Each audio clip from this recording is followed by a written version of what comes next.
அதிகாரம் 5. மலை பிரசங்கம். அவர் திரளான ஜனங்களைக் கண்டு மலையின் மேல் ஏறினார். அவர் உட்கார்ந்த பொழுது அவருடைய சீஷர்கள் அவரிடத்தில் வந்தார்கள். அப்பொழுது அவர் தமது வாயை திறந்து அவர்களுக்கு உபதேசித்துச் சொன்னது என்னவென்றால், இயேசு கிறிஸ்து பிரசங்கிப்பவர்கள் எல்லோருக்கும் அதிபதியாக இருக்கிறவர். இயேசுவுக்கு முன்பு தீர்க்கதரிசிகளும் யோவானும் பிரசங்கம் பண்ணியிருக்கிறார்கள். அவர்கள் எல்லோருடைய பிரசங்கங்களையும் விட இயேசு கிறிஸ்துவின் பிரசங்கம் மேன்மையானது. இயேசு கிறிஸ்துவே வார்த்தையாக இருக்கிறார். அவர் நித்திய வார்த்தையானவர். அவர் மூலமாக தேவன் இந்த கடைசி நாட்களில் நம்மோடு பேசுகிறார். இயேசு கிறிஸ்து கலிலேயாவிலே பல வியாதிகளை சொஸ்தமாக்கினார். இந்த அற்புதங்களை கண்ட ஜனங்கள் அவர் மூலமாக தெய்வீக வார்த்தைகளை பெற்றுக்கொள்ள வேண்டும் என்று விரும்பினார்கள். இயேசுவின் மூலமாக தெய்வீக வல்லமை வெளிப்பட்டதை ஜனங்கள் காண்கிறார்கள். இயேசு கிறிஸ்து ஜெப ஆலயங்களில் பிரசங்கம் பண்ணி வந்தார். அங்கு பிரசங்கம் செய்த செய்திகளை திரளான ஜனங்கள் மத்தியில் ஒரு மலையின் மீது ஏறி இங்கு மறுபடியும் பிரசங்கம் பண்ணுகிறார். மனம் திரும்புங்கள், பரலோக ராஜ்யம் சமீபத்திருக்கிறது என்பது இயேசு கிறிஸ்துவின் மைய செய்தியாகும். திரளான ஜனங்கள். அவர் திரளான ஜனங்களை கண்டு மலையின் மேல் ஏறினார். அவர் உட்கார்ந்த பொழுது அவருடைய சீஷர்கள் அவரிடத்தில் வந்தார்கள். இயேசு கிறிஸ்து தமது மலை பிரசங்கத்தை கலிலேயா தேசத்திலேயே பண்ணுகிறார். இயேசு கிறிஸ்துவுக்கு இதுவரையிலும் தமது ஊழியத்தை செய்வதற்கு வசதியான ஸ்தலம் எதுவும் கிடைக்கவில்லை. அவருடைய தலையை சாய்க்கவும் அவருக்கு இடமில்லை என்று வேதவசனம் கூறுகிறது. சத்தியத்தை வல்லமையாக பிரசங்கிக்கிற இயேசு கிறிஸ்து தமக்கு நகரத்தில் இடமில்லாமல் போனதினால் வனாந்திரத்தில் பிரசங்கம் பண்ணுகிறார். அங்கு அவருக்கு பிரசங்க பீடம் எதுவும் இல்லை. உயர்ந்த மலையே அவருக்கு பிரசங்க பீடமாயிற்று. இந்த மலை பரிசுத்தமான சீயோன் மலை அல்ல, இது ஒரு சாதாரண மலை. கிறிஸ்துவின் ஊழியக்காரர்களாகிய நாமும் விளம்பரமான விசேஷமான இடங்களில் மாத்திரமே ஊழியம் செய்ய வேண்டும் என்று எதிர்பார்க்க கூடாது.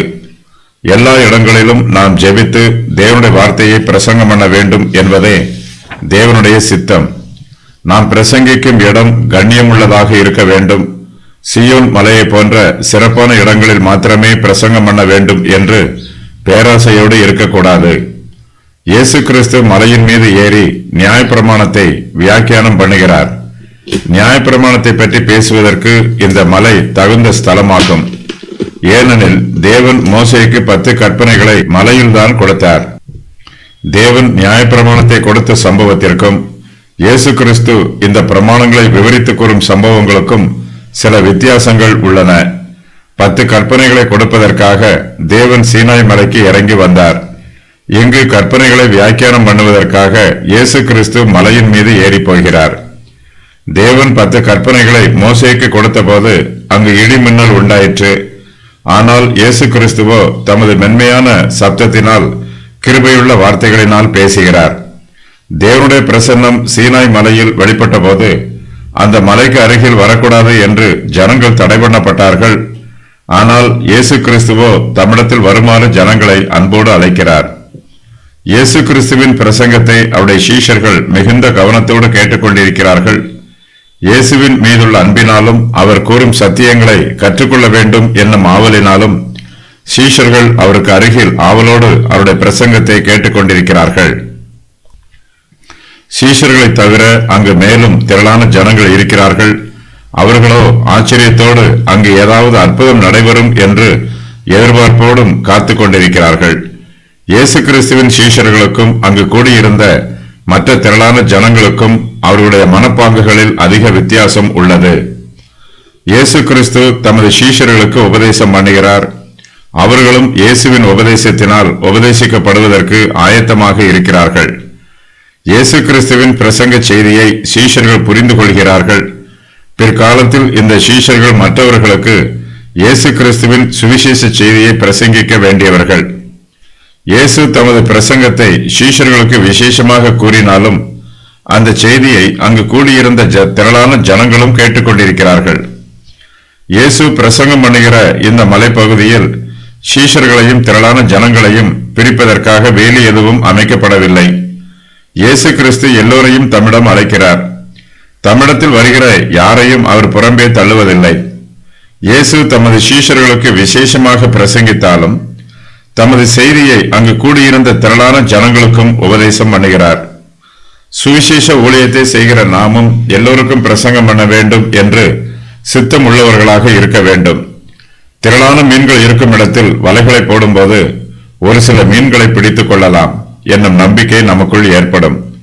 அதுபோல திரளான ஜனங்கள் மத்தியில் இயேசு கிறிஸ்துவை பற்றி பிரசங்கம் பண்ணும்போது அவர்களில் ஒரு சிலர் இயேசு கிறிஸ்துவை தங்களுடைய சொந்த இரட்சகராக ஏற்றுக்கொள்வதற்கு வாய்ப்புள்ளது. திரளான ஜனங்கள் கூடியிருக்கும் போது ஏராளமான ஆத்துமாக்கள் ரட்சிக்கப்படும் என்ற குறிக்கோளே நமது உள்ளத்தில் உண்டாக வேண்டும். திரளான ஜனங்களை பார்த்து நமது உள்ளத்தில் பெருமை வந்துவிடக்கூடாது. கர்த்தருடைய கிருபையினால் தான் கூட்டம் கூடுகிறது. நமது சொந்த பலத்தினாலோ பராக்கிரமத்தினாலோ அல்லது விளம்பரத்தினாலோ எந்த கூட்டமும் கூடுவதில்லை. கூடும் கூட்டம் என்பது ஜனங்கள் தாங்களாக மனமுவந்து கூடி வருவதாகும். கூட்டப்படும் கூட்டம் என்பது ஜனங்களை ஆசை காட்டி அவர்களுக்கு வசதிகளை செய்து கொடுத்து கூட்டி வருவதாகும். தேவன் ஒரு ஊழியத்தை கனப்படுத்தும் போது அந்த ஊழியத்தின் மூலமாக திரளான ஜனங்கள் ஆசீர்வதிக்கப்படுவார்கள். திரளான ஜனங்கள் கூடுவது தேவனுடைய அனுகிரகம். வேதாகமத்தில் மலைகளில் 16 தடவைகளும் பிற இடங்களில் 7 தடவைகளும் திரளான ஜனங்கள் கூடி வந்ததாக நாம் வாசிக்கிறோம். இந்த வசனத்தில் சொல்லப்பட்டிருக்கிற மலை எந்த மலை என்று குறிப்பிடப்படவில்லை. லூக்கா 6:17 முதல் 49 வரை உள்ள வசனங்களில் கூறப்பட்டிருப்பது சமமான இடத்தில் ஜனங்கள் கூடி வந்தார்கள் என்பதாகும். கிழக்கு தேசங்களில் ஆசிரியர்கள் உட்கார்ந்து உபதேசம் பண்ணுவார்கள். ஜனங்கள் அவர் உட்கார்ந்த விதத்தை பார்த்து ஆச்சரியப்படாமல் அவருடைய வாயிலிருந்து புறப்பட்ட வார்த்தைகள் கிருபை நிறைந்ததாக இருந்ததினால் ஆச்சரியப்பட்டார்கள். உபதேசித்து சொன்னது. அப்பொழுது அவர் தமது வாயை திறந்து அவர்களுக்கு உபதேசித்து சொன்னது என்னவென்றால், இயேசு கிறிஸ்து மலையின் மீது பிரசங்கம் பண்ணுவதற்கு முன்பாக அவர் உட்கார்ந்தார் என்று மத்தேயு எழுதுகிறார். கூடியிருக்கும் எல்லா ஜனங்களும் தமது சத்தியத்தை தெளிவாக கேட்கும் விதத்தில் அவர் ஒரு இடத்தில் அமர்ந்து உபதேசம் பண்ணுகிறார். அவர் தமது வாயை திறந்தார் என்பது ஓர் எபிரெய வழக்கு சொல்லாகும். இந்த வாக்கியத்திற்கு பிரசங்கம் பண்ணுதல் என்று பொருள். அவர் தமது வாயை திறந்தார் என்பதற்கு அவர் தமது சப்தத்தை உயர்த்தி ஏராளமான ஜனங்களுக்கு கேட்கும் விதமாக உரத்த குரலில் பேசினார் என்று சிலர் பொருள் கூறுகிறார்கள். ஆனால் இயேசு கிறிஸ்துவோ தமது வார்த்தையின் மூலமாக அதிகமாக பிரசங்கம் பண்ணாமல் தமது ஜீவியத்தின் மூலமாகவே அதிகமாக பிரசங்கம் பண்ணுகிறார். அவர் அடிக்கப்படுவதற்கு கொண்டு போகும் ஆட்டுக்குட்டியைப் போல் தமது வாயை திறவாதிருக்கிறவர். அப்படிப்பட்ட இயேசு கிறிஸ்து எங்கு மலையின் மீது அமர்ந்து தமது வாயை திறந்து திரளான ஜனங்களுக்கு உபதேசம் பண்ணுகிறார். இயேசு கிறிஸ்துவின் உபதேசத்தில் 2 செய்தி முக்கியமாக வலியுறுத்தப்படுகிறது. ஒன்று நாம் பற்றிக்கொள்ள வேண்டிய நன்மை, மற்றொன்று நாம் அகற்ற வேண்டிய தீமை. இயேசு கிறிஸ்துவின் சுவிசேஷம் ஒருவருடைய ஆத்மாவில் சீர்திருத்தம் உண்டாகும்படி கிரியை நடப்பிக்கிறது. சுவிசேஷத்தினால் நமது உள்ளம் மறுரூபமாகிறது, புதுப்பிக்கப்படுகிறது.